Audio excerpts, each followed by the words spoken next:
Welcome everyone. This is Breaking Through the BS. I'm Bray, your host and owner of Yosemite's Golden Photography. In this podcast, the space will have no limits, just real conversations with people from all walks of life. It's all about perspective on here, hearing different sides, different experiences, and understanding what shapes how people think and live. All right, let's get into it. I always wanted to be on Joe Rogan. Oh no, this is the casting couch. Yeah, even better. Okay. Are we live? I think we're live. We're live. All We're live. right, guys, welcome to Breaking Through the BS. I have Abbey here today. She is the owner of Yuba City CrossFit, a fucking badass mama of three. I mean, the list can go on, but I think this will be a great opportunity to just kind of dive into it and give us a little bit of background on who you are. And I just like we're having a conversation, talking some shit in the gym. Okay. Where should I start? Let's kind of start a little bit of like who you are before you were even in CrossFit, how you got into CrossFit. And, you know, I want to keep this as authentic as possible. Okay. You know, share a little bit of the shit you have gone through. Because I think that's a lot of people don't know. And I think that's why this gym is the way it is. I've been told many times I should write a book. Yes. So this could be a long podcast. We got one but hour. Yeah, just kidding. It's an hour. Long story short. Okay, so before CrossFit, I've always been an athlete. So I would say like that's like at my true most authentic self is Abbey. I identify as an athlete. So even as like a little child, I've always just kind of had like a really big competitive spirit is who I am. So I guess the way I fell into CrossFit, I was a collegiate athlete. So I had a lot of like lifting background, running background. I ran track for Chico State in college. I had a scholarship to go there. I was a heptathlete and a hurdler. And so a huge part of my life was always fitness, right? Mm-hmm. I didn't really know what I wanted to be when I grew up. I thought I wanted to do something in like sports, broadcasting. Mm. So I majored in that, but I wasn't really sure. So school wasn't my thing. I just really kind of like, I don't know, was just part of a track team and I was going through the motions. Mm-hmm. Anyways, because I had this lifting background and this athletic background, CrossFit kind of fell into my lap one day when I was working out in a gym here in town. I was doing power cleans and it's kind of like a, not typical Olympic lifting movement that you would see in a standard gym. So the owner there was like, hey, you know how to do power cleans. Like, why don't you come learn CrossFit and we're going to open up a CrossFit gym and I'm working on it and I want you to coach it. And I was like, what's CrossFit? I'm not doing that. And it was funny. I went home that night and I was, at this time I had a 5-month-old. So I already had a baby. And I was really just kind of getting back into working out and I didn't know what I wanted to do. I had taken time away from my job to be a mom. Anyways, so I went home that night and I like looked up CrossFit. And if there's any OG CrossFitters out there that know the CrossFit workout, Nasty Girls, Google Nasty Girls. Google Nasty Girls. It's like 2 girls, 1 cup, right? No kidding. But literally, like I looked up, like, what is CrossFit? I'm gonna put a little video, I'm gonna put a snippet on there. Nasty Girls pops up, and I was like, it's a benchmark CrossFit workout, and it's these like badass women are doing ring muscle ups and like hang power cleans, and it was one of the first benchmark workouts, and I remember seeing these women doing ring muscle ups and hang power cleans, and like immediately shutting my laptop, like, there's no way in hell, absolutely fucking not. I'm like, I can't do this. And I told the guy, the owner of the gym, I was like, man, I don't know. And he was like, just give it a shot.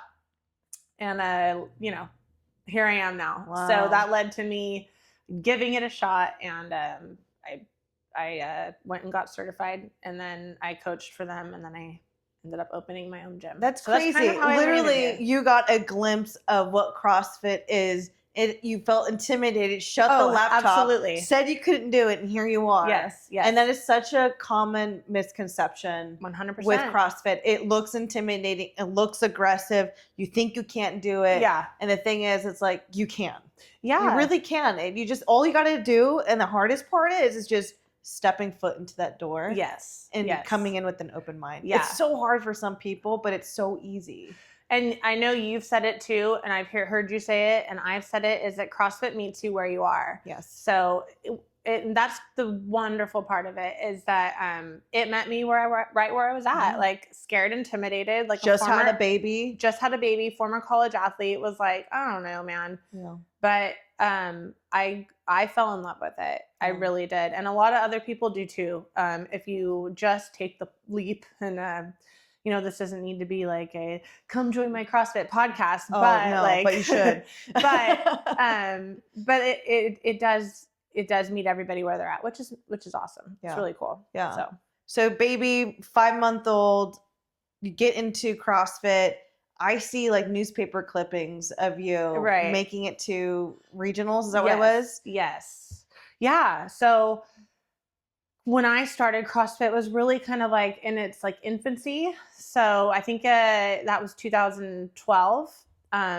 It really, I would say like CrossFit kind of took off like in the early 2000s, like started in the early 2000s, but took off.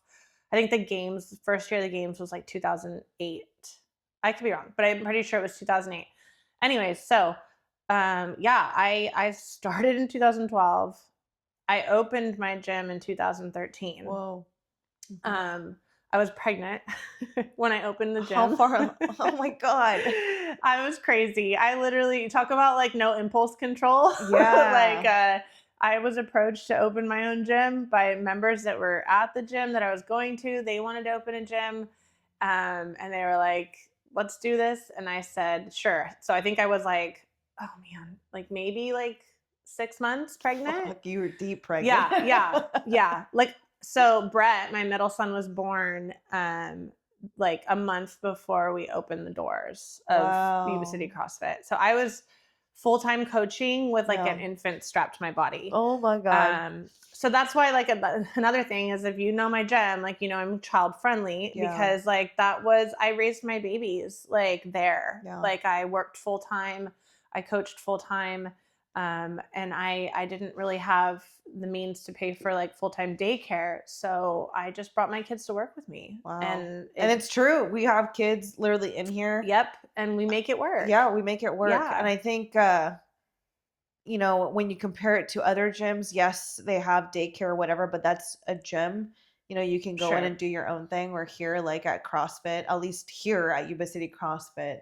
The kids are running, they're socializing, they're figuring, they're even grabbing little dumbbells and kind of mimicking what you guys are doing. Like that's, I think, such what you do, your kids will pick up those behaviors and do it. I mean, your kids are athletic as fuck. Very My athletic. kids are athletes. They are. Yeah. And environmental. So that I think that's a big reason as to why they were exposed, obviously, to the gym atmosphere very early on. But yeah, we opened up with like I said, a baby strapped to me. Yeah, no kidding. And then we were talking about regionals. So I kind of like, I don't even know where we were going with that, but the Open came around, the CrossFit Open. And so that's the newspaper clippings are of like me qualifying for those events for regionals. Yeah. It's a big deal though. Yeah, it was a big deal. It took a lot of training, a ton of training. I think I qualified for the first one in 2014. Mm-hmm.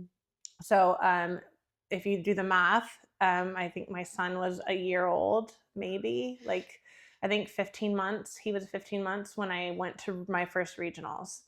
So it's crazy. It's like, I don't know what the hell I was thinking. You weren't. But I was just like all gung-ho. I was in love with the sport. I was training my ass off. Oh.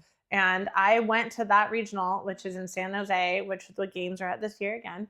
I was still nursing. Like I still to this day look back thinking how crazy I was. But like I remember nursing my son in between events and competing at like one of the highest levels of CrossFit that you can possibly do.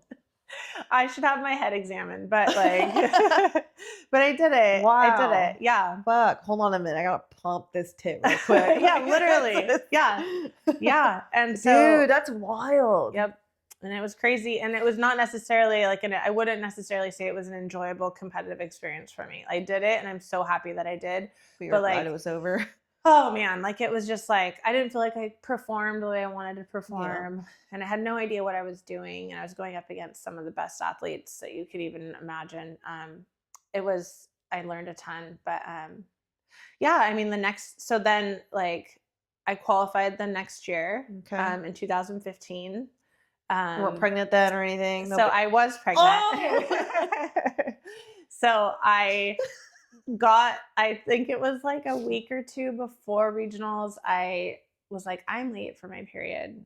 And I took a pregnancy test and I was pregnant and I like didn't tell Sweet anybody. Kate. Yes, sweet Kate. If you know my third, he's precious. He is precious. He's wonderful. And yeah, that I still went and I competed, but I pulled it out of the competition after the second day because it was just definitely like too much. A lot of stress, a lot of everything. Yeah. Yeah. And then I did it one more year. I qualified for the third time, which was crazy. I didn't think I would because they changed the format to like what's called a super regional. So it used to just be NorCal, SoCal. They changed the format to then it was California, Hawaii, and like, I don't know, some other, so much more broad. Bigger. And I still qualified. So Cade was 15 months old again when I went, but we stopped nursing. Okay. So I did it right. We learned. Yep. Third time's a charm. Closed out my final regional with like not a baby on the boob, not a baby in the belly, just babyless. Babyless. That's nuts, dude. Yeah. Fuck. So it's funny now because like I see all these moms and I think it's amazing and it's wonderful. But like now if you follow like social media and like the CrossFit culture, there's a lot of moms that are like, oh, they show them like working out, like trying to like show their recovery after babies, like how to get back into fitness. And like, I was the pioneer of that. Okay. Well, I think you were beyond that, dude. So, but like, I get it. Like, I was like, man, I was like doing this before I even knew what the hell I was doing. Yeah. Like I was doing that. That like, craziness, I guess actually 10 was years legit. ago, like 10, 12, 13 years ago, I was doing that before like people knew they even really could, I guess. Right. Like, and I don't know if I recommend it. It's not for everybody. No, well, regionals too. Like, yeah. And I mean, like, but now, like, you see, like, Ariel Lowen, like, she's a mom, like, and there's a lot of other moms that are, like, you know, trying to, like, that they're very, like, huge advocates for, like, just because get your body moving. Right. Like, just because you're a mom does not mean that you cannot, like, you're still limitless. You 100% can do whatever the heck you want. If you want to do it, it's there for you. Yeah. Like, so.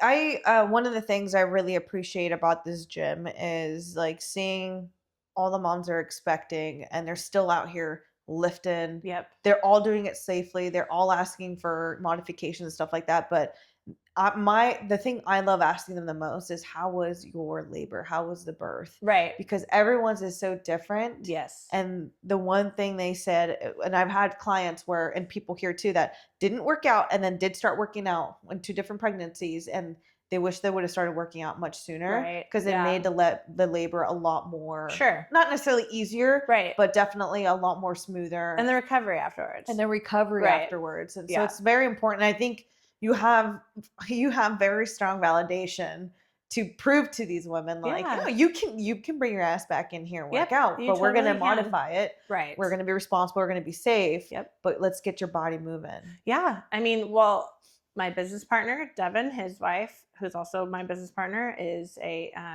NICU nurse and like has a lot of like postpartum research. And I've done it as well. But she's really kind of like devoted herself into like training after pregnancy and like working what you can do with your pelvic floor safely and like making sure that your core muscles have come back together. So, you know, I've learned through her, I've learned through myself, I've learned through coaching other women. We've had pelvic floor seminars here.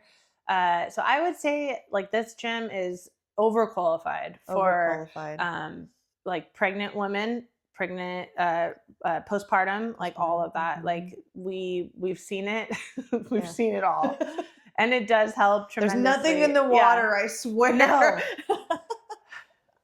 It does. We do have a lot of pregnancies. What did we have last year? How many, like? Dude, I think like I want to say like 6 or 7. I feel like just like went through. Yeah. So we got a lot of babies in here. A lot of babies in here. Awesome.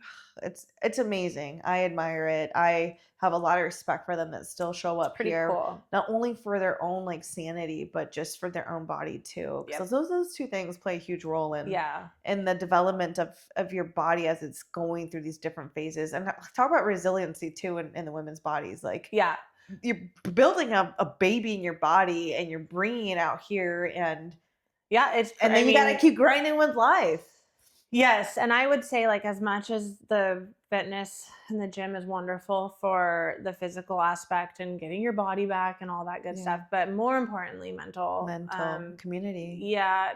Community, having moms here that have been through it, that know how hard it is, like how incredibly like exhausted you are, the hormone fluctuation, like your postpartum depression, which like I honestly, like I know that's such a like postpartum depression, it's kind of like a word that gets like thrown around very loosely. And I feel like honestly, and I could be wrong, but every single woman that has a baby in some way, shape, or form goes through some sort of depression. It's just like inevitable, whether it's a week or a year. Like that time that your hormones are changing, your body's changing, you're nursing and keeping a baby alive, or maybe you're not nursing, but like your sleep deprivation, you're trying to navigate a relationship with your partner that is new now. Like it's a lot. Yes, the gym is a wonderful place to come to get your body back and to feel physical and strong again, but it's really even more important just to like give yourself like the healthy endorphins and serotonin and like a mental checkout and a release, and then like the bonding time with other moms and other women. And so it's super important. It saved my life. The gym saved my life. And that's just scratching the surface. That's just scratching the surface. Barely scratching the surface. She's been to jail. I have. Plot twist.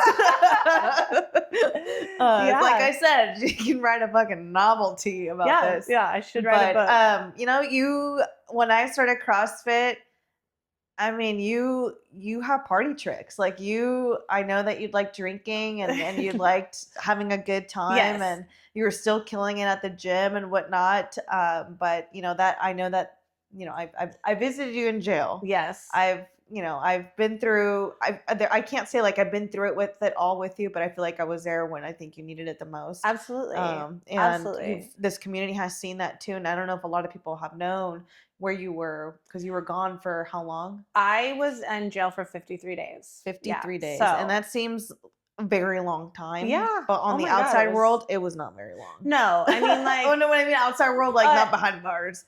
But in the grand scheme, 53 days is a blip, right? A blip in time. 53 days away from your children, 53 days away from your gym, your life, your family. 53 days in Sutter County Jail is a long effing time. Yeah. So give us a little background on like, yes, everything was great. You're a mom. You opened up this business. Like everything was going great. You were married. Yes. We're not married. Yeah. Went through divorce. Well, like here's a segue that like we were just talking about postpartum depression. Yeah. Let's start there, because like I would say that is almost what like now I'm like a new mom of 3 kids, running a gym, running a business, and a marriage that's unfortunately not surviving all of that. And that kind of led me to like the falling apart of the marriage, unfortunately, led me to lean on alcohol. And I do have like an addictive personality, which is also kind of like a word or phrase that gets like tossed around like so frequently. And it's like, oh, I have an addictive personality. Like, no, I have an addictive personality. It's real. Like now, like you do, I do, we do. Yeah. Like I'll latch on and it's like go time. Full So throttle. I typically go all in everything I do. And, you know, I mentioned earlier, like competitive kid, super like insatiable appetite for fitness, for competition, for sports, for life in general, honestly. Like I'm an extrovert. Like I want to experiment. I want to try everything. Like I want to go all in everything I do. So marriage falls apart, unfortunately. I end up leaning on alcohol to self-medicate. Addictive personality, gasoline flame. Yeah. Here we go. Exactly. Yeah. I mean, like for lack of better words and just to speed that all up, that's what happened. And I am a reckless person when I drink. I have no impulse control. Yeah. I feel like I'm invincible. Yeah. And so one thing led to another, and here I am with my first DUI. That DUI was during COVID, and I didn't even go to jail. Like it just felt like a slap on the wrist. Yeah. Right. So I didn't learn my lesson. I kept drinking. I think that was in 2020, maybe 2019. The second one, like I said, it continued to just like self-medicate. Like I was just like, was I still running my business? Yes. Was I running it the way I should have? No. Could I have done a way better job? Absolutely. Yeah. I was still showing up. I would say I was like functioning like alcoholic. Definitely right? were. Yeah. I still showed up. I still worked out. I still was crushing it. Still trying to be a good friend. Still trying to be a good mom. Was I falling short in many of those relationships? Absolutely. Was I aware of it? Absolutely not. Like I was just like normal. I had given up on caring about a lot of things the way I should. And I just kind of continued to get worse and worse. And man, alcohol really can grab a hold of you. It just like anything can. And like it does not discriminate. It doesn't, unfortunately. So for many people as an outsider looking in, I think I hit it well for a while. Like they were like, oh, she's like super fit and like she has like 3 athletic kids and she still shows up to all their sporting events and she's running a business, functioning, right? Yeah, functioning. Anyways, I got the second DUI, I think like 2 years later. So I want to say like 2022 or 2022. And that one, I did end up like doing the whole night in jail, right? Like, so they actually take me in and so I'm, oh my God, like I can't believe this. Like the first time I didn't have to do this, they just like sent me home and it was like slap on the wrist and you do your like DUI classes and it goes away. You pay a bunch of fines and that's it. Second one, now all of a sudden like things are getting more serious, right? Having to hire an attorney. And that one actually does get dropped down to like a wet and reckless. So, in hindsight, I wish that had never happened. Like, I wish I had had the consequences because I kept drinking. I kept drinking and I kept driving. And like, I think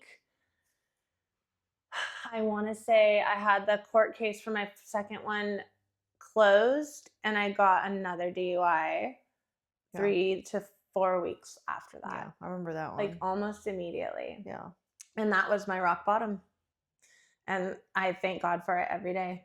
I literally do. Like it was so horrible, but I am so happy that that happened to me. Not to like downgrade it or anything, because drinking and driving, no matter what, is irresponsible. It's irresponsible. You didn't hurt anyone. Thank God. You didn't have the kids with you. No, thank God. This is where like a lot of the scenarios, like again, not dismissing it, no matter what. Like you shouldn't drink and drive, period. No. We should have known better, but the outcome of this is definitely one of the more better outcomes. As bad as it was, as horrible as it was, I sat on the floor that night in that jail cell and was like, that's it. You're done. Like, this is it. You are 40 years old. You're about to turn 41. You either live the next 40 years of your life happy without alcohol, like, you know, hoping I'm halfway through my life, like 40, 80, whatever. That was like my rationale in that moment. Like you've got 40 years ahead of you, hopefully. like you either do it without alcohol and you change your life now, or you're probably going to kill yourself or someone else and end up here for the rest of those 40 years. So like I gave myself an ultimatum. I was like, you're either going to be here or dead, or you can change your life. And I just said like, just quit and see what happens. If it doesn't get better, if life doesn't get better without alcohol, fuck it. Go back to drinking. Yeah. Keep fucking up your life. Yeah. But give it a shot. Yeah. And see what happens. And I did. And I haven't drank since. How long have you been sober? So I've been sober for, well, that was January 16th of 2023. So just over 3 years. Dude, that's amazing. And how do you feel? How are you? Well, that shit's not sucking, right? We drink her all the time. Clearly didn't. Life clearly got better. I stuck with it. I will say, like, that first year was tough because, like, to circle back to jail, like during that first year of sobriety, I fought a court case, right? Like I got sentenced to 53 days in jail. I spent 53 days in jail. I, had to bring on a business partner who, you would have have to shut down the business, right? Yeah. Like, I had to figure out how to financially keep my business alive. Your kids. I had to earn my ex-husband's trust back because you better believe he wasn't going to let me drive with kids in the car. No, I wouldn't have either. So I had to earn my family's trust back. I had to earn everything back. So I did, like, it was not easy. I would say that first year was just me surviving. Yeah. Like, and that's when the really suck happens. Yeah. But you still chose to stay sober. Yes. You knew that this was going to suck. Yeah. But it's all temporary. While the dust settles. Sobriety is a weird thing. Cause like, if anybody knows, like you numb yourself for so long that like you forget how to feel. And so as you learn how to feel again, it's scary. Like you have to learn how to literally like solve a problem without using a substance. So any type of like stress that came in, is like a trigger. So I have to learn how to cope with that like a normal person. How have you coped with it? Exercise. It's fine. Good. No one's getting hurt. Yeah. So I was very lucky. I was very, very lucky that I had you guys, my gym, my community. Because at first I would even say like my support system of my family, they were like, had a little bit of a wall up for a while, which I understand. Even my kids had lost trust in me. And I would even say like some of my closest friends, like everybody was still there for me, but everybody was like, hey, we're here for you. But like, you fuck up so many times. Yeah. Like, do you feel like they were kind of like tiptoeing around? I would never say that I felt like my family, definitely. I would never say my friends were not tiptoeing. I just felt like it was more of like we're here for you, but we're worried. We're here for you, but we're concerned. Like, this is real. Like, just as real as it was to me. Like, I can sit here and tell you I'm never drinking again. But given my track record, like, how do you believe that? Right. It's like a liar, Exactly. You never believe a liar. Right. And once they're telling the truth, it's like, are you even telling the truth? Sure. Right. And so that's something I had to earn back. And, time is the only way to let that heal. And it did. Yeah. It did.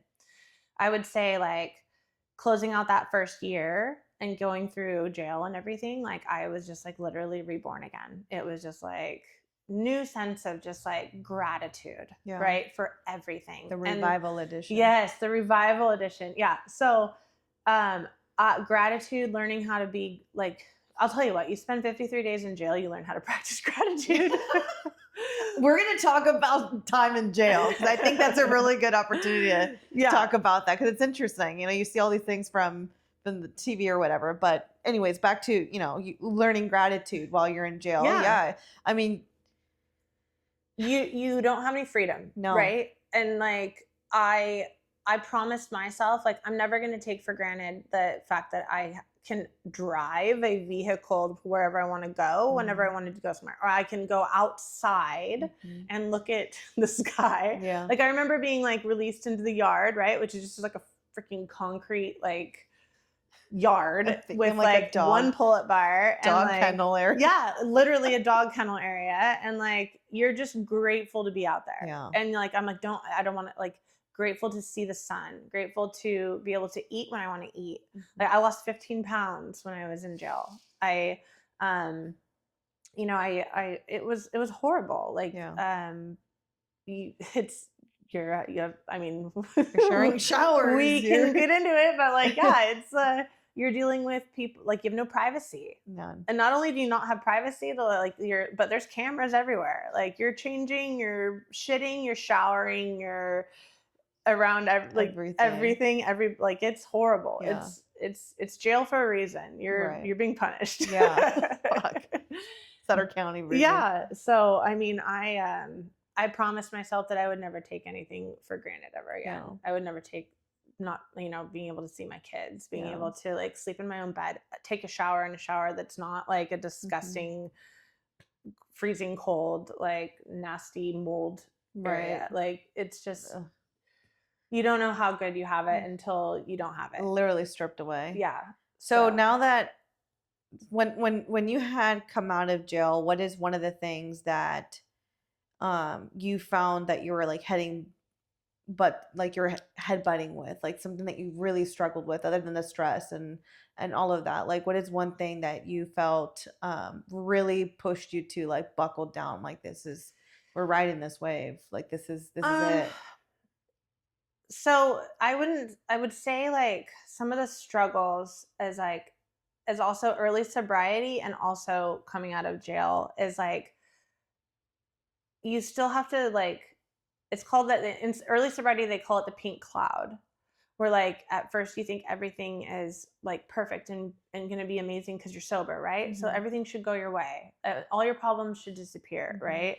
But they don't. No. Like you still have to deal with life's problems, right? Like the torn relationships, the torn trust, right? So you don't just like come out of jail or come out of like new sobriety and everything, you're supposed to be treated perfectly, right? Or like you still have to learn how to like you've broken the trust of a lot of people, right? And you've also like you have messes to clean up.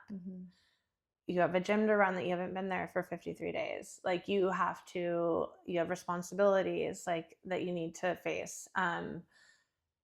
So I would say dealing with like those issues and problems, life's issues that are just going to continue, like financial issues, right? Like I was in a really bad financial situation, like broke coming out of that.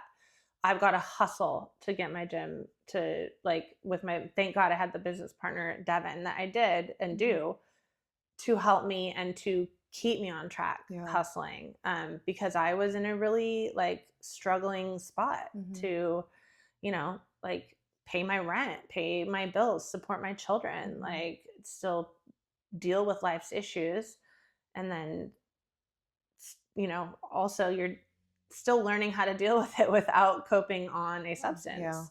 So, and so every now and then you kind of catch yourself like feeling sorry for yourself. Like you're like, but I'm doing everything right. Like I've made my amends with everybody. Like I'm not drinking anymore. So you feel this sense of like, I deserve good things to come to me. Like when is it going to happen? Like I deserve my romantic relationships to be working out perfectly. I deserve my, kids to not like to be perfect little angels. Like, they should be doing good in school. Like, so you have this sense of like almost like entitlement because like, but I'm changes. Checking all the boxes. Why isn't the outcome how I want it to be? So it's like silly, right? Because you're like, no, man, like what? You just been shaped up for a year? Like, come on. It's like you think you should be squared away now?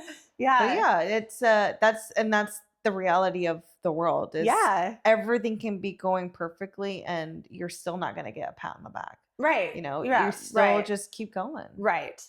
So I would say the amount of growth that I've done, even in just the last 3 years of getting through all of that, like, you still have to grind. Like you still, just because you're sober and you're not getting in trouble and fucking off anymore, like doesn't mean that like you get a free pass on life. Like, oh, good job. No. You did it. Yay. Here you go. Proud of you. Yeah. We are proud of you. Yes. You know, we do at least, we're very proud of you. We've seen that Yeah. growth. We've seen a difference. Yes. The dynamic, I think, overall, I feel like it has changed. Like you're very selective on when you attend certain events, like what you are going to go to. Sure. Right? You still want to control the environment you're putting yourself in. And that's the luxury of these things is you have the control in the end. Right. And you don't owe anyone really an explanation. Right. You know, and I think for someone that likes to be, what is it, extrovert? Someone that's outside, like you don't want anyone to feel left out. You don't want anyone to feel a certain way or whatever. You want them to feel comfortable, but like at some point you have to put yourself in the driver's seat and sober. Yeah. And you know, my kids too, like I definitely like, when like 53 days is not a huge amount of time, but for any mom, they'll understand. Yeah, that sucks. So like, I think what happened was the shift in that is that like, I realized that I did need to like, I really ended up prioritizing their time, their sports, their athletics, their school. I wanted to be as present as often as I could for them. Yeah. And so maybe I'm not as like, you know, social as I used to be, but I think that's your also priorities shifted. Yeah. 100% shifted. And as it should have. Yeah. That should have been it from the beginning. It should. Yes. For sure. But you know, that's where it's not the addictive personality, but the addiction itself, where it starts prioritizing the things that you do think is fun and entertaining and whatnot. Right. Well, I'm the first to admit, like I have FOMO. So like, I'm like, especially when I was drinking, like I wanted to be a part of everything. I wanted to be everywhere. Everywhere. Like, I want to do it too. Do it all. I'll be there. I'll be everywhere. I'll do it all. Yeah. So now I have a much like more healthier balance as far as like, I will say like with sobriety now, like, whereas before I did have to kind of like just be selective about like, if I was feeling triggered, like, hey, it's time to go, or maybe you don't go to an event. Like, the freedom that now I have that I do not feel triggered by alcohol anymore is awesome. Yeah. So like, I don't have that, chained to me anymore. Good. Like I used to. Yeah. So that's kind of nice. I'm sure people are around you. Do you notice? Like, I remember you had just gotten out of jail. We had our Christmas party. Yeah. Like the topic of alcohol was like, it just seemed like uncomfortable. It was like we're hiding it. Yeah. You know, like we're right. You know, at an event where you're not supposed to have your own alcohol or something, and it's just like, well, this is not our problem. This is your problem for you to figure out. And people still, you know, wanted to be respectful about it, but it's like, we're not influencing you to drink. No. And I've always been like the person where like, I don't judge anybody like like people, please partake. I wish I was somebody that could. Yeah. Like, I just obviously know that I'm not. So I've never been like uncomfortable with others drinking around me. Even the beginning, I wasn't like uncomfortable with that. And I always wanted people to know that. It was important to me. Go enjoy yourselves. Yes. This is my shit that I am dealing with. This isn't about you, you know, enjoy it. Right. Yeah. I'll remove myself if I have to, but please carry on. Yeah. Like that is 100% how I've always felt. But naturally people that cared about me, I'm sure were, you know, just more guarded about it, or like not wanting to be like, I would assume like no one's want to be ripping shots in front of me. At least not in the beginning. Now, by all means, rip away. Rip away. Send it. Yeah. Full send it. Yeah. It's all good. Well, jail. Like, tell us a little bit about jail. What was that like going in? We had a schedule lined up on who's going to go where, because we only had, 30 minutes to talk to you? I don't even think it was that. I think it was 15. 15 minutes. And we had 3 people. Like sometimes more. 3 or 4 people. Even if we just literally showed up, hi, you doing okay, blah, blah, blah, or whatever. Next person. Devin would try to send me, I was the messenger on business. He's like, you can't take your phone, you can't take anything. So he would text me what I wanted you to tell you. And I got to the point where like, we can't. I can't fucking do this. No. She can't do anything. Like, you're in charge, you deal with it. Let me just have this 2 minutes with you. Yeah. Kind of just chit chat with you and just I don't know, like that. I feel like, let's dive into the jail part. Well, every Tuesday, Thursday, where's my visitation nights? And so like when you're in jail, you don't understand like that. You look forward to that. Yeah. Like that is just like anything like that is just like, okay, like here we go. And like, they're going to call my name any minute. It's going to be my turn. And I was like known for like, all right, your whole gym is here to see you. Like, who are you? Yeah. Why do you have all these people coming to visit you? Because like every Tuesday, Thursday, like the whole visitation area was full of like, you guys are my family, my boyfriend, like everybody was there. And so I looked forward to it tremendously. But yeah, I mean, like you guys would come in and we'd get however much time like you were allowed. And I truly cherished and looked forward to those moments. I do remember in the first few times that I had visitors was the most emotional I've ever been like in my life. Yeah. Uncontrollable. Yeah. Like I'm I'm not a crier. She doesn't hug. I don't hug. I don't cry. She doesn't cry. No, I'll show happiness and like joy frequently. Yeah. But like I a lot of times like my sadness that I don't know how to process it. But I do remember like being in there and seeing people coming to visit me was just crazy, like uncontrollable tears. Like, and I don't even really, it wasn't that I was sad. It was just like relief almost, or I don't even know. It was just like, it was emotional. It was so emotional because it was heavy and it was scary. And it was like, I was going through it. Yeah. And I was trying to be really tough. And I was trying to be very resilient. And like, I went in, my kids never came to visit me, and that was by design. I didn't want them to have that. Yeah, I didn't want them to have that memory. But I called them every night. And I just remember like towards the end, it was fine. Like we would have like really good conversations. But the first couple times where I would receive visitors, or the first couple times that I would talk to them, like I just remember not wanting them to hear me cry, but it was like, I don't know how to not cry.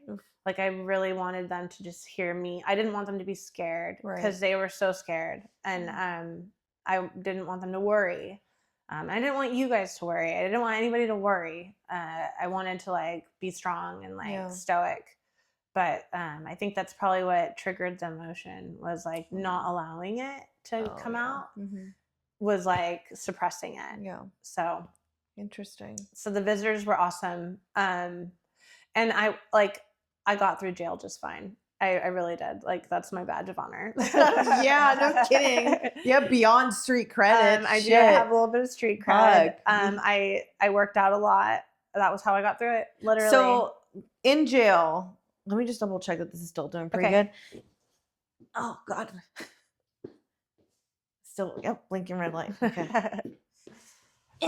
Okay, so in jail, like explain to us the layout, the structure, the like the treatment and the food and all of that, because I think we were all pitching in money for you to Okay, so the money thing, so you have like commissary, right? And like you can buy things, but really it's just like, okay, so one of the first things I bought was I needed to buy a pair of shoes that I actually could like run in, because they give you like these like rubber clogs. So like Crocs? They're like Crocs, yeah. And so like I wore those for like the first week, and I literally ran in them. Like I would run around the little yard and do, if you're a CrossFitter, I would do forms of the Murph or Cindy. Like I would do push-ups, pull-ups, and air squats, like nonstop, and then run, and then do that again, and then run. And for the first week, I did that in like Crocs.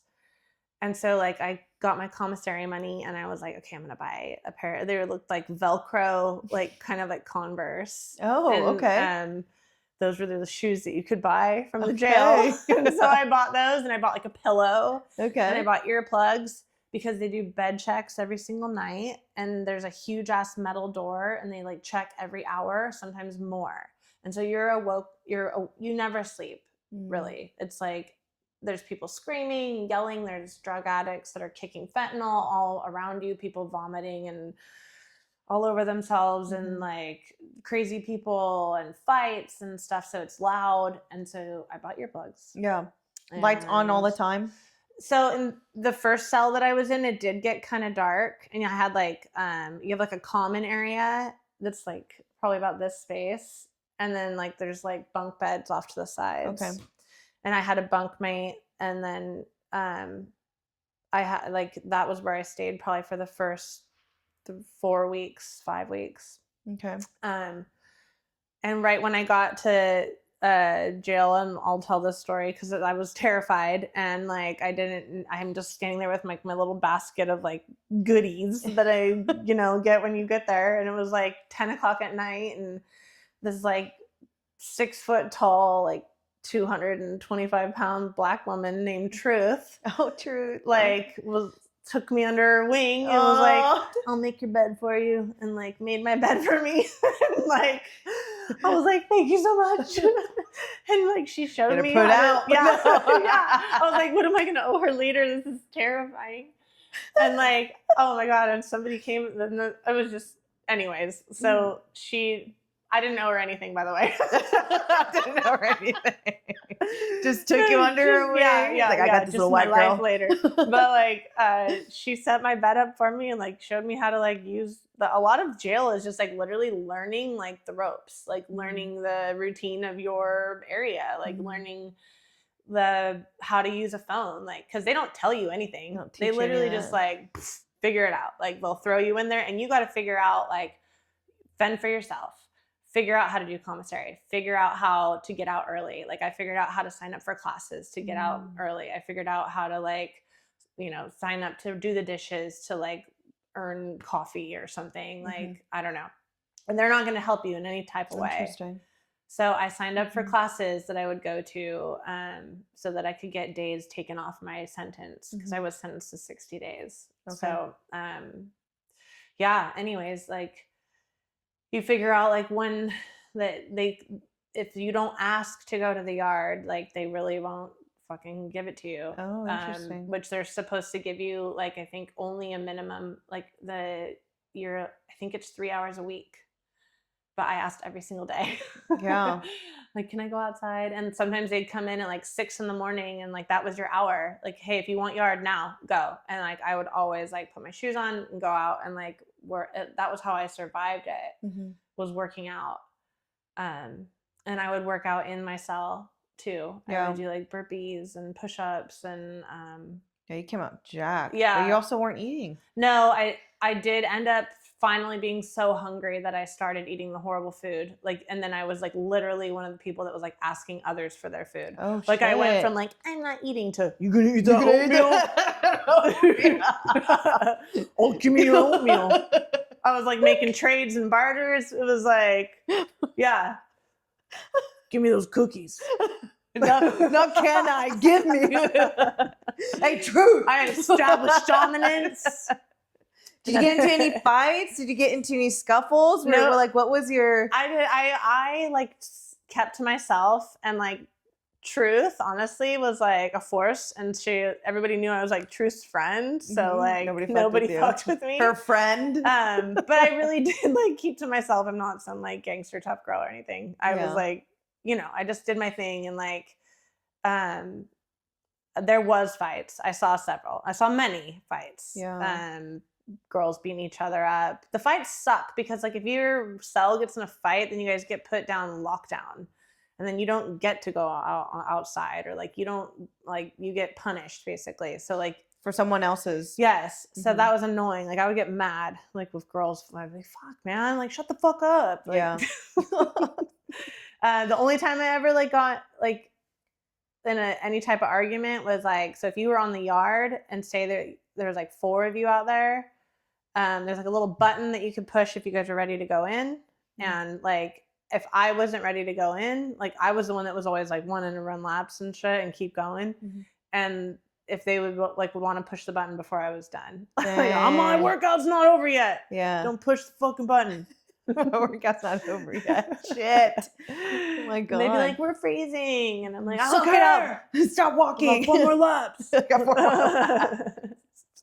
Wow. Okay. So, I mean, I feel like that's just like scratching the surface. Like, Sure. with Truth, do you still stay in I contact with have her? spoken with her. I have, and she's doing well. It's as far as I know, I haven't spoken to her recently. Yeah. There was one other girl that I was in there with. Her name was Courtney, Mhm. and I did reach out to her, and I haven't heard from her. So Okay. What was Truth's like reasoning for be there? You were in there for obviously your DUI. Yep. What was she in there she for? she had kind of like a lot of prior I think like either drug use charges, but her one, she was from Sacramento and she had caught a charge stealing. Okay. Yep. And then Courtney. Of selling fentanyl to somebody who died from it. So she's gonna be in there. She's out, Oh. but she was on trial for murder technically. So you mentioned earlier that there's like fentanyl rolling around in the jail. Yes. Like it's supposed to be drug-free area, but it always seems to creep its way in there some way, right? Or they make their own version of their own alcohol or whatever. Right. I never actually saw people doing the version of, I think they call it like hooch or something. I don't know. Like, now I'm good. Yeah. I saw all sorts of tricks though, but like they would like drain the toilet or the water out of the toilet by like using their butt cheeks. Interesting. So it would like suction the water out so then you like talk to people through the toilet. Like, hello. Yeah, literally. Or like you talk to people through the vents in the walls. Oh yeah, the travels. Like, yeah. And they know each other. It's weird. That's like they crazy. it's bizarre. It's a whole system. Yeah. Yeah. Interesting. But yeah, it's just crazy. And then like Truth would tell me all these like stories about how they would like pass like candy bars. They would drain the water out of the toilet and then like pass notes and like candy bars to each other. I think the county jail. There's a documentary on that. I don't know if you watched it or not, but it's no, I haven't, but they do it. I've seen them do it. It's crazy. It's crazy. Yeah. You know what? They are very creative. They're very crafty, very resourceful. We made dominoes out of soap. Okay. Yep. And then like yeah, like we played, and then Truth would be like, "Don't touch your eyes." You're right. Dang. And so like, you gotten pretty good at playing dominoes? Yeah, we played dominoes, and like we had dice that like we had they took like toilet paper and just like wetted it down, and then like made like paper mache like dice. Okay. And so we would play dice a lot. Like, yeah, I mean, like that's they come up with all sorts of crazy ways to pass the time. I guess one of your more positive or really one of the good memories you have in jail that you think of all the time. And I mean, like there was, I would say, honestly, the memories that I have that are fond, are few and far between. But I found a way I was trying to help people, honestly. Like, I guess you can't take that out of me, right? Like, even when I was in there, I was trying to help others with sobriety. Like, I was trying to convince them that when they get out to not use again. Yeah. Because a lot of them are just waiting till they get out to go use. Okay. I was trying to convince them to come to the gym. Like, come and find me. Like, I will help you. Like, so just relating to people, even in there, I did have a sense of like, this is crazy. Like, women in here, they don't have what I have when they get out. And so they're like, a lot of them don't even have like a home really. Like they're homeless. Like they have to figure out like, where do I go when I get out? Who's going to pick me up? How am I going to even get a bus pass to get somewhere? Like, or money. Like they don't have friends and a family and a job to go out to. So they go right back to what they were doing. So I would say like my memories of being in there that are good were me trying to like relate and tell stories and talk and just like motivate them, influence them, and listening to their stories. Like just letting them like talk to me. Like like someone that's not judging them on the shit that they've done. Probably the closest to normal too that they've interacted with. Because a lot of these people, if you look at their environment already, they're either in the same level or getting worse or just as bad. They don't have someone that it has some form of like normal or anybody that will like listen to them or believe in them and give them a change. Because a lot of I don't have that experience obviously in jail and stuff like that, but just my lifestyle of, and I'm never going to share like too much details of that, but like, you know, you see it and you hear it, and the problem is that they want to do it, but it's the people that they're around that make it really hard. Sure. It's to do hard. it environmental. Right. But when you have someone that takes the time out of their day, not that you had a choice, but like I got actually, nothing but time in here. we got nothing but time when you're in jail. You know, you have someone that is like fully listening to you, fully comprehending everything to you. There's no rush. You're not here because you're in trouble. I'm not listening to you because I'm trying to solve something or trying to get I'm not a paid therapist. Yeah, or you're trying to, interrogate them. You're there to listen to them. Yeah. And they don't have that because, again, their environment, and the fact that you're able to do that for them, you do hope. It sounds like with Truth, hopefully something, right? She's doing better. She did end up getting into like a program when she got out. And she also had the same desire of helping. I mean, she took you under her wing. She did.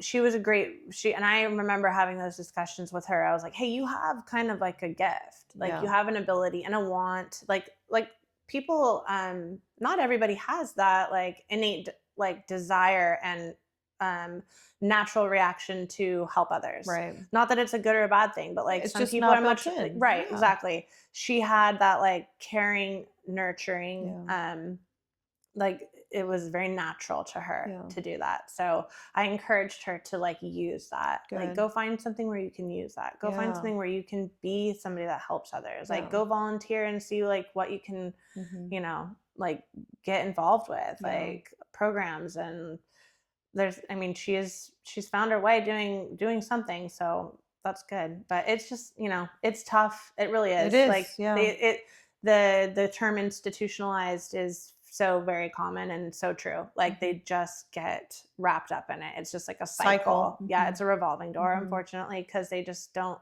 have the I don't want to say that they don't have the resources because they're there, but like they just don't have the desire to do it. Yeah. Or the encouragement, the help. Like it's a bummer. It is. Yeah. I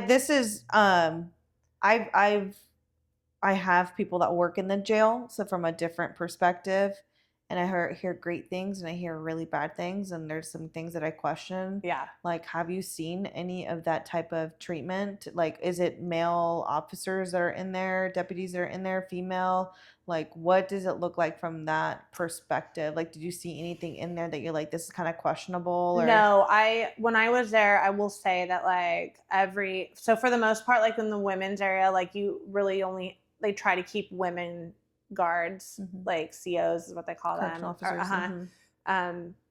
The guys are not like, I never saw anything inappropriate. Okay. I know that happens, but I was really lucky, I guess, that like Sutter County, you did good. Yeah. Yeah. I mean, you hear scandals all the time, like in Sacramento, the Bay Area. All these scandals and things. I'm sure it happens. That was one of my worries. Yeah. Genuinely. Oh, yeah. That was one of my worries, just because I lived in Sacramento. I grew up in Sacramento. I didn't grow up in Sacramento. I lived in Sacramento, but, I established some roots there. And, I hear a lot of different things in the Sacramento County jails and whatnot. Yeah. And I'm just like, is it as bad or is this better? It seems like jail is still jail, but I think the things you could be exposed to, like you're already trying to figure out the system in there, and now you're having someone basically like fuck you over. Oh, which are these correctional officers? Who knows? Like we see it. There's shady shit. Yeah. So that was one of my concerns. And I was really, I don't want to say like lucky. Yeah. I was so lucky to have my time there that I did. No, everybody, I would say there was nothing but professional correctional officers, and like for the most part, like honestly, like I like their job, like for lack of a better term, sucks. Yeah. Like they're dealing with some riffraff and disrespect. Yeah. Like, do I think that the way that inmates are treated all the time is good? No. I think that like sometimes like they do need to practice a little bit sense of like compassion, but on the flip side, like they're being disrespected too. Yeah. So it's where's like, the compassion? Yeah, exactly. So in my experience, if you treat them with respect, then they treat you with respect. Yeah. Like I was always really respectful, and I didn't like push the boundaries or like just listen to them.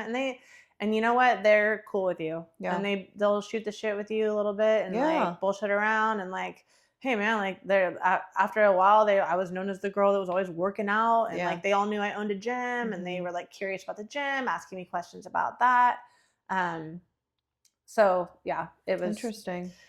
It's kind of just like, the true life inside and outside. You treat people with respect, you normally get treated with respect back. No kidding, right? Weird how that Mind works. blown. Yeah, what? I had no choice. No. Yeah. Dang. Okay, so with your kids coming out of jail, like what was that dynamic? Because your kids at that point, they were how old? They understood. Yep, 100%. Your oldest daughter, like she knows, she understands it, she Sure. sees it, she has access to resources where she can learn more. Yep. Same thing with your middle child. And Yep. So, okay, that was 2 years ago, or a little over 2 years ago that I was in jail. So they were like 13, 10, and 8.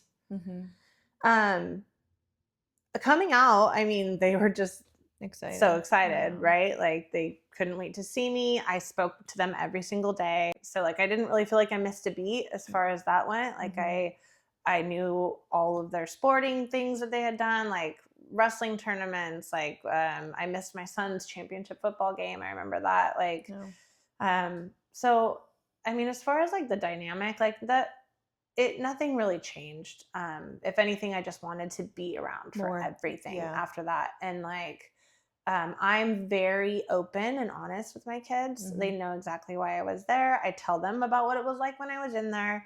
I tell them like, like what I did. They know what happened. They know all about drinking and driving. Like they know about alcohol. Like they have it was unfortunate that they had to learn these lessons early, but I have never tried to hide it or downplay it. It's always just been like a very open book. Yeah. And now because of that, I will say, like, my daughter is 15. She'll be 16 in September. There's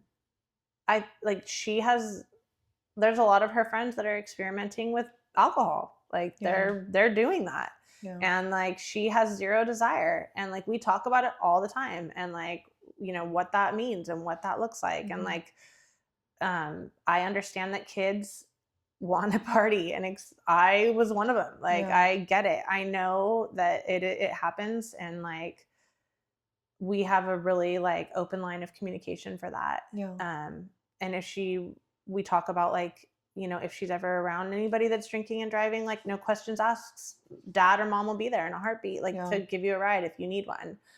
If she finds herself in a situation where she decides to do that and makes a mistake, then she knows that we're a phone call away. Yeah. And it's not anything that she needs to hide, or like she's seen the ugly side of alcohol. Yeah. They've already seen it. So like unfortunately she had to learn that lesson early. Yeah.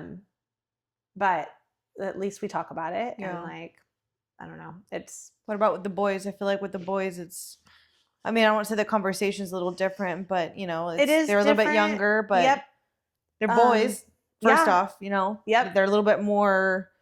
I would say boys are definitely a little bit more like, as they get to their teenage years, willing and like ready to experiment with that. And my boys and their personality types. Like one's a little bit more wild and emotional, and the other one is much more like regulated. Which one do you think that was? But like, I also like the maturity level, especially with my youngest. Like he just gets it. Like he talks about it with me, and he knows like that I have 3 years of sobriety, and that I got my chip, and that like that's celebrated. And like Brett is a little bit more I wouldn't say like closed off, but he processes it differently. Yeah. Like definitely like he's not as open to talking about it like verbally, but like he gets it, and he like sees it, and he just doesn't want to like relive it really. Right. Yeah.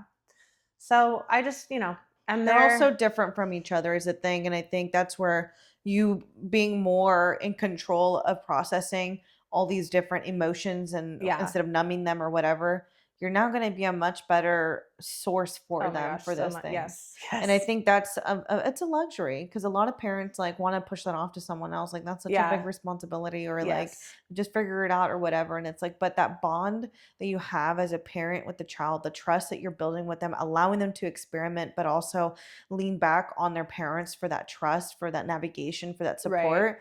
You would want that from your child. Yeah. Because if it's not with you, they're going to find it somewhere else from someone else. Or and not it could be find worse, it at all. or not find it at all. And it still brings you back to a cycle that, again, it just cycles over and over. Sure. I've learned with the kids and everything that I've gone through, you know, I think that like, and this isn't just with my children, but like my friends and everybody, is that like life gets messy and people make stupid fucking mistakes. Yeah, we're human. And good people make really bad mistakes. And one, that we don't judge people for that. But like, two, we help them and we are there for them to like get better. Yeah. Right. And so it's like really not like really what you do in your life, like the mistakes that you made, but it's how you recover from them. Yeah, your actions. And like that's kind of been like my thing with my kids, is that like, yeah, mommy made some like really bad decisions. Really bad. And like we can laugh about it now, but it's where I am now, that we like, look what you know, but I learned from them, but on the flip side, like I have tried to like make myself available to others that need help. Like now I'm like, want people to like reach out to me if they're struggling. Like I want people to see that like there are success stories that like you can make these mistakes and get better from them. And like, that's what I want my kids to see, is like that this is real. They're not immune. They're going to go through something. Like we are going to come to a point in time with them at some point in their life where they're going to fuck up. Yeah. I want them to know that they can call me and we'll figure it out. Yeah. And we'll talk about it later. Yeah. Like, you know what I mean? Like, whereas like with my parents, it was like, not to like discredit my upbringing or anything, but I was more like scared. Like I had a fear of like my mom bringing and dad. Something to the table that you fucked up on. Right. And then I would hide it, right? Like I would like, I don't want them to know, or I didn't just like, I'm just going to bury this and pretend like it goes away. And like, so then those issues never get dealt with. Right. So like the unfortunate thing is that life, we're all going to like, shit's going to go down. Yeah. We're going to find ourselves all at some, I will once again probably find myself in some situation, and won't be from alcohol, but like where I'm gonna be like, oh man, I made a mistake. Yeah. Like texting and driving. Right. Yeah. Whatever. Yeah, exactly. Yeah. I pulled up next to Abbey and she's here. Or I mean, like, it's just, we're all going to come, like, unfortunately, like, shit's going to happen. Caught you out. And we all have to, like, figure out how we're going to deal with it. Like, problems are going to arise. I want my kids to know that, like, hey, when shit goes down, I'm your ride or die. There, dad's there, yeah. I'm your ride or die. Will you get your ass kicked later on? We'll talk about it. 100%. But, like, I'm going to get you out of it first. Yeah, like, we're like, I would just rather be the phone call for them, like, before things go south. Yeah. So, yeah. My brother, I don't know if I shared this with you. He suffered with also an alcohol. He was an alcoholic. Right. My dad was an alcoholic. So it's all, you know, they claim it's genetics and stuff like that. You know, it can be. I don't agree with it. I don't. I'm sure there's a science and everything behind it, because if that was the case, like, I don't have that. Like, like we were talking about drinking early. I'm like, yeah, I'll drink like every other week or whatever, or, you know, when the moment is, it's a moment for me. It's not necessarily a necessity, but, you know, for him, he really struggled with it. And he did not reach out to any of us when he got his first DUI. Right. He reached out to a friend, and a friend bailed him out. And they're still really good friends to this day. But like, this is shitty. It's shitty that he did not trust me. He did not trust my mom. Right. Right. But he at least still had someone. He's now sober. You know, he'll drink here and there, but when it comes to driving, like, even if he had one drink or whatever, like, he's like, he doesn't even entertain it. He's got 3 kids, and they're all, I mean, I bring him here, you know, they love to have fun and whatnot, and he's married, and I'm grateful that he also saw, you know, the good light of it, and I'm grateful to have you guys here. He learned from it 100%. Yeah. He learned from it. And I gave him, you know, not necessarily a cold shoulder, but I had a wall up. Sure. Because it's like, you know the outcomes of this. It's you scary. saw dad go through this. Right. You saw like how much it took over him to the point where he had to abandon his own family. Right. Are you going to copy paste? Sure. You know, because that's not going to get you anywhere. But yeah, he's turned it around on his own way. I think he could benefit from, you know, from therapy, you know, sure. But that's just childhood shit. You know, with your kids, do you think, you know, as they're getting a little bit older, do these conversations get a little bit more, not deeper, but a little bit more specific or a little bit more like curious? about alcohol or just with you going to jail and alcohol and going, you know, getting picked up by the cops and, you know, all of this. Well, like, I mean, like we've talked about it a lot. Yeah. Like, and so like I guess you're an open book. I am 100%, and not just with them, with everybody. Yeah. Like, and one of the things is that like when I first started kind of like going through all of this, like I was really like ashamed of the alcoholism, like because I remember you when you admitted yes. that you were an alcoholic, and that it almost felt like you were putting yourself in the kennel, like. Yeah, but to be completely honest, doing that set me free. Mm. So, if you are just brutally honest with people, most of the time it's very well received. Yeah, and I had to learn that. So I was like constantly like, you know, when you're an alcoholic, you live in hiding. You're hiding it constantly. I was hiding how much I was drinking from everybody. So you're living in this like constant state of lying, like for lack of a better word, like you're really just like lying to everybody around you. Like maybe not like outwardly, but like you're pretending that you're sober, but you're not.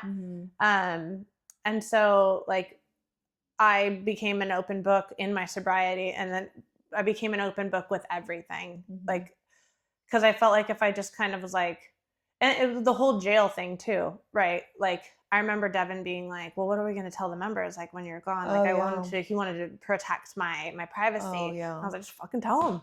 Yeah. Tell them where I'm at. Yeah. I mean, I was kind of like that too. Like I wasn't sure like what to share and what not to share, because I respect people's privacy. Sure, absolutely. But I'm also a very private person, you know, like I would want that for me, but I've definitely evolved quite a bit more with all of this. Yeah. And so I would just let them know. Yeah. And like, and people then will decide like whether or not you're for them or not. And that's fine.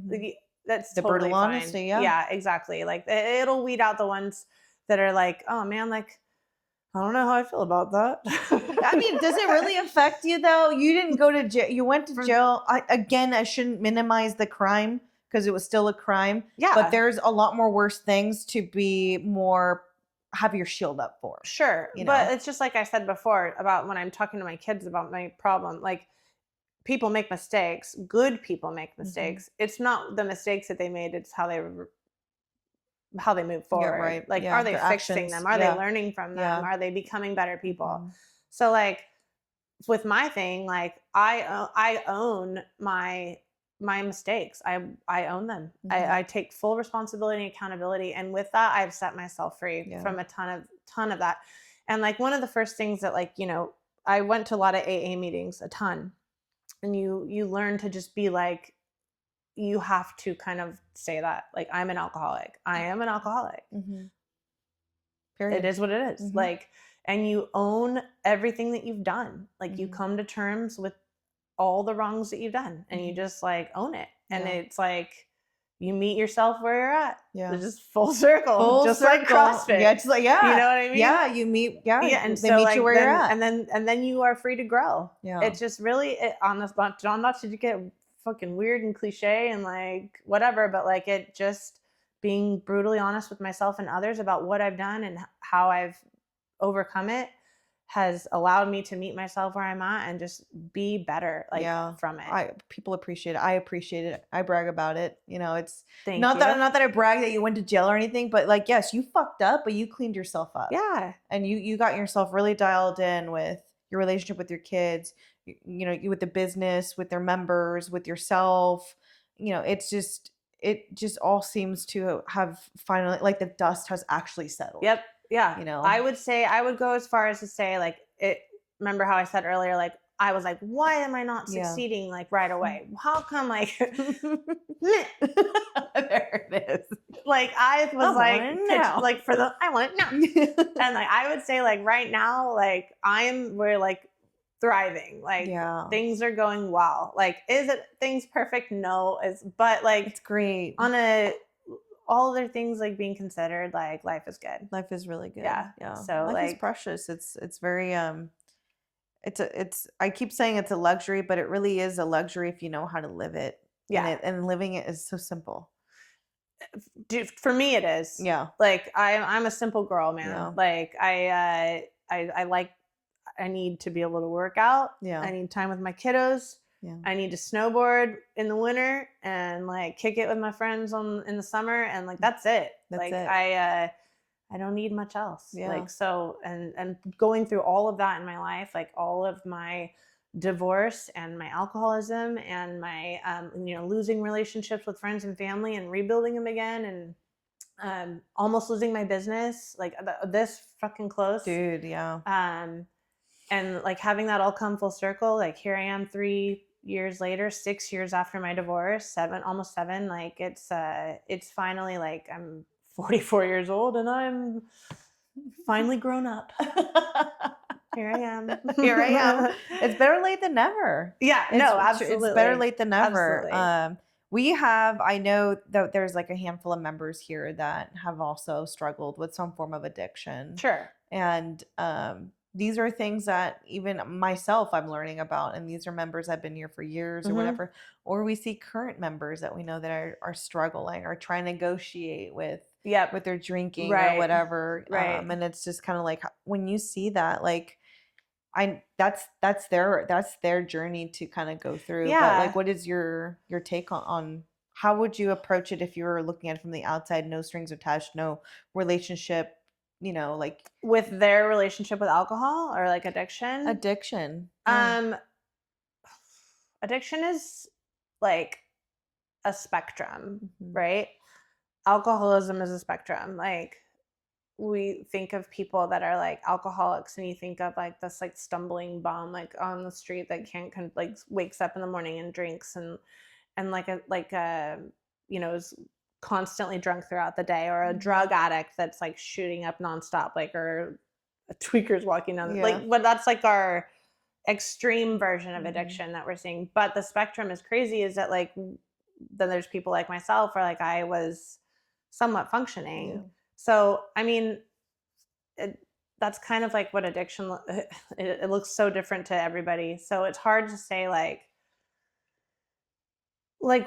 everybody's treatment and coming to terms with it is going to look different. Right. Like they say everyone's rock bottom is different. I think some people think that they have an issue, and some people can develop a way to learn moderation and others cannot.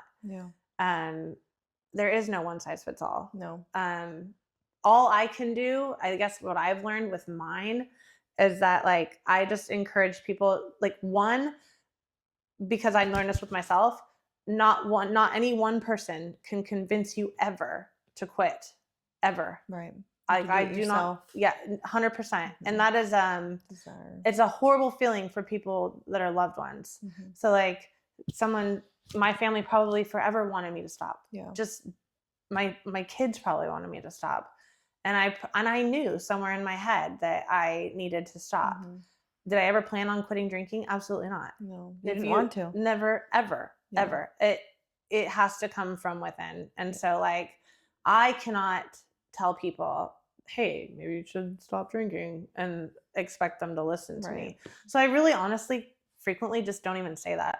Yeah. Now, do I tell people like, hey, take 30 days off or like do a challenge or like, do something. Yeah. But like for most of the cases, that's just helping people live healthier lives, like encouraging them to like, you've seen them killing it here. You want to see them kill it even more. Right. Like I do believe that like alcohol should be something that is definitely in moderation, especially if you have fitness goals. Like in a lot of instances, it should be completely eliminated if you're very serious about your fitness goals.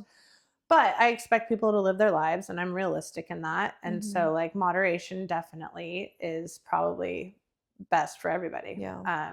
But as far as like with people that I know that struggle in here, I can only lead by example and listen and and be here for them. That's all you can do. Yeah. Other than that, like, it has to be from themselves. From themselves. Yeah. Yeah. Well, shoot, I feel like we yapped for quite a bit. Is there anything else that you'd like to kind of like tackle or share? Or I feel like you guys know a lot about me now. yeah, no kidding. I asked her earlier, when's the last time you had sex? Oh, No kidding. and that's a wrap, guys. And that is a wrap. No, I think that's it. Like I said, it's like if anybody takes That's the core. That's it. I feel not only like that's the core of your identity, but I think that's like the core of like that's what makes you so unique, so different, and why we're so proud of you. Thank you.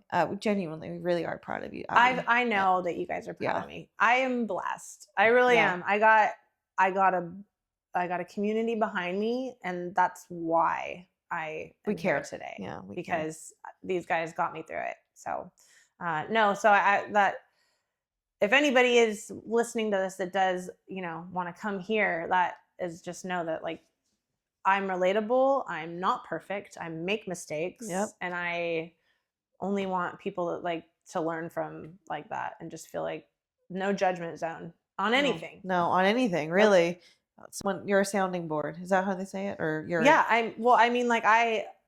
and that goes for like fitness, addiction, whatever. Like if you're just somebody that just wants to like better themselves, like this is the place this to is do it. 100% the place to do Because like it. we've all been Come here to do mistakes. Come here to fuck up. Come here to like Yes. put yourself in a vulnerable position. Yes. Come here to try something new.